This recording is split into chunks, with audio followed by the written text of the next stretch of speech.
So karon tan-aw natin ning dula sa Amazon, no? So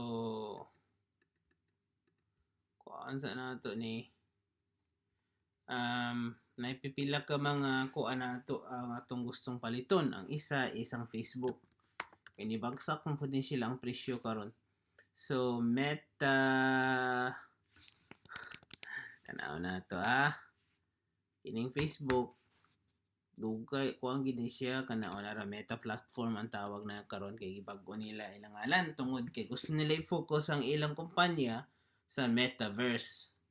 So karon kung tan-aw nato ang iyang dagan sa kuan karon down siya 3.18%. Dapat napalit na diha, no? Pero so hinay ang kuan tong internet connection. So 11% down fra last week, oh. So, sa 1 month, 12% down. Kung tanaw na to sa 3-month low siya. Pero sa 1 year, naa siya tunga-tunga, no? So, up gyapon siya mga 6.95%. Pero matakabalaw ka loose up gina mo ubos. Ha? So, tanaw na to, wala siya kuan kita gyud. So, kuha lang kita og gamay nga kuan ani biskay 2 pounds lang. O dako ra gani, oh.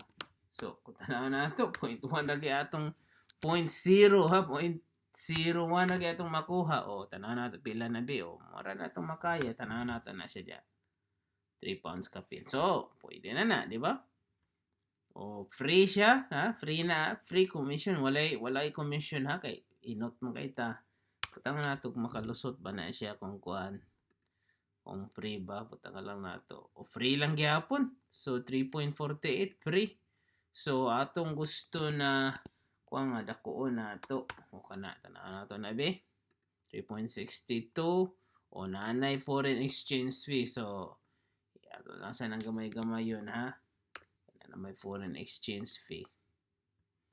Kana kung wala o na gyapon, oh. So tanaw nato kung kana mawala na kung mawala ba tong foreign exchange fee. O na siya. So ang kanina nato gyud mo tong sakto, no? 5.9 kay kana siya wala na siya foreign exchange. O na ni sa ato pa ang nahitabuan na is ang presyo gausab-usab man gud ni.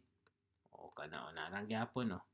Gausab-usab man gud siya mo nang volatility ang tawag ana kanang paspas bitaw ang kuan presyo dili siya permanente.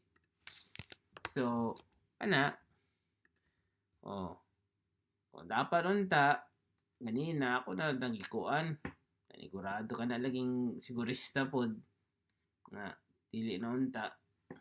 So ana sige lagdagan ang presyo diha, oh. Muna ingon og volatile o hinay kaya itong internet perting hinaya. Uy, please try again. So, let's try again. Atay. O review order. See? Ay. Basig nahurot na itong oras yun. Basig wala na. Inyong takapalitan ni. Kana. So, atay position sa Meta platform. So, order executed sa position din, ha? Hinahinayan lang nato na. So, tana nato itong mga buy, order executed. So, ang sulod nato, tanaw na ni nga kuan, kumpanya ay ang Amazon. Kini bagsak po di sila karon. So, mga dagko mga kuan, banggiitan ng mga kumpanya sa kalibutan. So, kung tanaw nato, 1 year down siya 16%. Pero, ang interest nato ani is, unsa man karong adlaw, down siya 4.1%. So, dapat nakuha nato diya, oh. So, sige lang. Ha? Okay na siya, first trillion company in the world, no? So, palit natin na 002 ra gyud ana, oh. 0.002 kana nanatay ko ani. Kung naay foreign exchange fee. So, ang mahitabo ani 0.0015 ra gyud siguro ta. Uy. Wata na ang kwarta. 001 niya 5. So, pwede ka ni 0.007. Oh, naapatay ko na. Oh, na foreign exchange fee. So, ginagmay mo na yung kining mga ning-ani nga kuhan, mura siya fractional share. Uy, napadagyapon siya. Muna gitawag fractional share. So, naalang gyapon. So, kana, kukuhaan ta na. Basig mo kalusot ta. Free na siya. So, kuha tag position pod sa Amazon. So, karon dagko mga ang tawag na function natin Facebook natin Amazon. Ang lain nga ang grabe nga kusog karon nga ni bagsak pod nga atong sulayan nga makuha ang gitawag nga alphabet, ha? So, isa ni sa kuno sa mga fang stocks, no? So, kakuha ta ha pagbagsak yun sa mga kuan ginagmay lang fractional share bagsak siya og 3.27%. So, ano tog 3 month kung pinakamubo ba ni sa 3 months? 3 month low. So, 1 year, so, saka lang yapon siya o de kayo. So, wag kay siya ni bagsak. Pero, kalos ang malita mo sulod. Yeah? So, sulod ta. So, murag yapon sa Amazon, murag.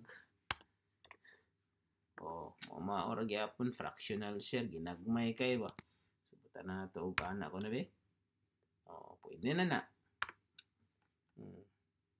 Ito, na foreign exchange pwede ginato kay makuha ang kuan dagan. Tanaw ka na be 3.38 na gyapon. So at ang kuan ani resulta is paubsan ang presyo. Free na siya. So ato na ang pinakadako nga maximum na makuha nato nga free. So sa ato pa free dai. Iusab niya nga una. Ako ang tanan ni 332 walay commission. So pasok ta. So sa man to nakatay alphabet. So Fang, so nanday Facebook, natay Amazon, natay Google Alphabet, unsa pa may kinahanglan o Netflix. Kang Netflix, tibo kalibutan gid ni siya. Kay kadungog yan ning Netflix.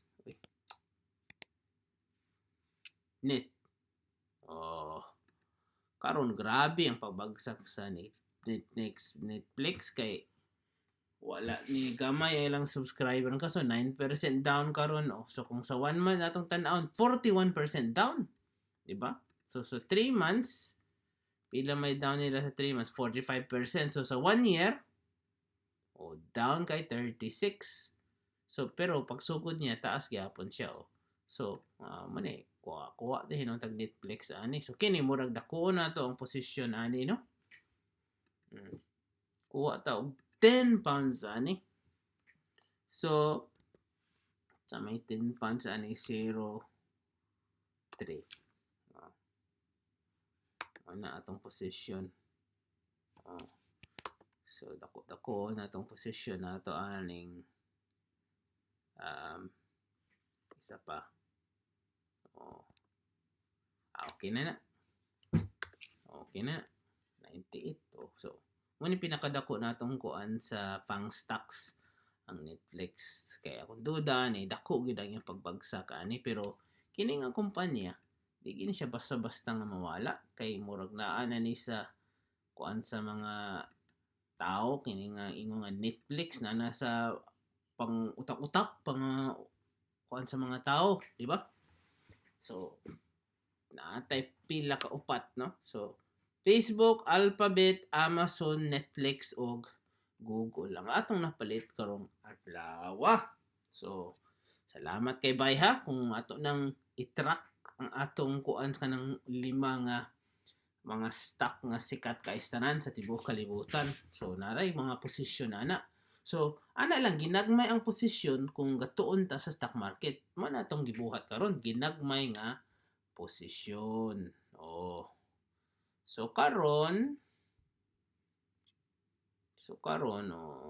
mani akong uban nga mga kining mga bilin diri mo ni akong mga dividend stocks, di ba? So kuanta natay kita. So hulat-hulat lang ta. Hulat-hulat lang.